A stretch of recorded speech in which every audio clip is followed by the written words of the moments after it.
नमस्कार, दिशा चैनल की खास पेशकश शुभ समाचार में आपका स्वागत है। मैं हूं अनुराधा। अपने इस खास न्यूज बुलेटिन में हम आपको दिखाएंगे देश और दुनिया की सकारात्मक खबरें। आइए डालते हैं एक नजर। जिस गॉड पार्टिकल के लिए दुनिया भर में खुशियां मनाई गई, उसके असली हकदार गॉड पार्टिकल की सैद्धांतिक खोज करने वाले भारतीय वैज्ञानिक सत्येंद्र नाथ बोस थे। सत्येंद्र नाथ के योगदान पर मुहर लगाते हुए ये बात न्यूक्लियर रिसर्च सेंटर के महानिदेशक रोल्फ डिएटर ने कही है। द लार्ज हेड्रॉन कोलाइडर पर व्याख्यान देने के बाद डिएटर ने कहा कि बोस का फिजिक्स में महान योगदान है। वो नोबेल पुरस्कार के हकदार थे, लेकिन उन्हें ये सम्मान नहीं मिला। उन्होंने कहा कि हम किसी पार्टिकल को किसी का नाम नहीं देते जब तक उसका अमूल्य योगदान ना हो। लंबे समय से जिस कण की खोज की जा रही थी, उसका नाम सत्येंद्र नाथ बोस के नाम पर ही बोसोन पड़ा है। बोस ने 1920 में आइंस्टीन के साथ मिलकर इस कण की खोज की थी। उत्तर प्रदेश के किसानों और पशुपालकों के लिए शुभ समाचार है। सरकार किसानों और पशुपालकों को उन्नत प्रजाति के पशु, गाय भैंस खरीदने के लिए ब्याज मुक्त कर्ज उपलब्ध कराएगी।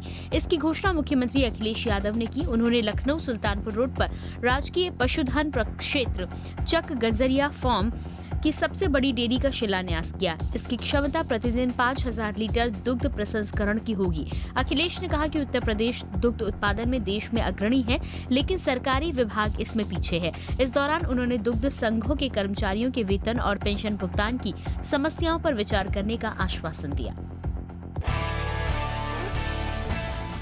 छत्तीसगढ़ के किसानों के लिए शुभ समाचार है। राज्य सरकार ने प्रदेश के 12,35,000 किसानों का सिंचाई कर माफ करने का फैसला किया है। इससे राज्य सरकार पर हर साल लगभग 48 करोड़ रुपए का आर्थिक बोझ आएगा। किसानों से 140 रुपए प्रति एकड़ के हिसाब से सिंचाई कर लिया जाता है। मुख्यमंत्री डॉक्टर रमन सिंह की अध्यक्षता में हुई कैबिनेट की बैठक में ये निर्णय लिया गया। सरकार के इस फैसले से राज्य के 12,35,000 उन किसानों को लाभ मिलेगा जिनकी सिंचाई बकाया थी। अब घर बैठे ही सरकार पर नजर रखी जा सकेगी और पाई पाई का हिसाब भी लिया जा सकेगा। जी हां, मध्य प्रदेश सरकार अपने कामकाज को और पारदर्शी बनाने के लिए ये व्यवस्था करने जा रही है।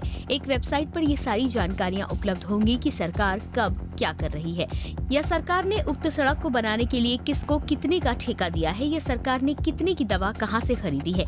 ये सब जानने के लिए आपको वित्त विभाग की वेबसाइट www.mptreasury.org पर जाना होगा। सरकार ने जनता की नजर में पारदर्शिता कायम करने और भ्रष्टाचार पर लगाम लगाने के चलते ये योजना तैयार की है। केंद्र सरकार स्कूली पढ़ाई लिखाई में अपनी अलग पहचान रखने वाले जवाहर नवोदय विद्यालयों को और बेहतर करना चाहती है। इसलिए सरकार उनकी पढ़ाई की गुणवत्ता का मूल्यांकन करा रही है। इस मूल्यांकन में 20 राज्यों के 56 नवोदय विद्यालयों को शामिल किया गया है। मानव संसाधन विकास मंत्रालय ने नवोदय विद्यालयों के इस मूल्यांकन का जिम्मा योजना आयोग के कार्यक्रम मूल्यांकन संगठन को सौंपा है। इन विद्यालयों में उत्तर प्रदेश के उन्नाव, कुशीनगर, मेरठ, गौतम बुद्ध नगर, वाराणसी और गोरखपुर स्थित नवोदय विद्यालय सहित 20 राज्यों के 56 विद्यालयों को शामिल किया गया है। मॉरिशस ने भारतीय महिला उद्यमियों से अपील की है कि वो उनके देश में निवेश करें। वहां की महिला एवं बाल विकास मंत्री मारिया मिरेल मार्टिन ने उद्योगपतियों से कहा है कि उनके देश के दरवाजे हमेशा के लिए खुले हैं। मॉरिशस चाहता है कि सूक्ष्म, लघु एवं मध्यम उद्योगों में भारतीय निवेश बढ़े। भारतीय महिला उद्योगपतियों के संगठन FIWE के जरिए आयोजित एक सम्मेलन में मार्टिन ने ये बातें कही। उन्होंने कहा कि मॉरिशस संभावनाओं से भरा हुआ देश है। यहाँ विकास, मशीनरी जैसे क्षेत्रों में निवेश करे। अभी के लिए बस इतना ही। अगर आपके पास कोई शुभ समाचार, प्रतिक्रिया या सुझाव है तो हम SMS या मेल कर सकते हैं। कुछ और पॉजिटिव खबरों के साथ हम फिर होंगे हाजिर। तब तक के लिए नमस्कार।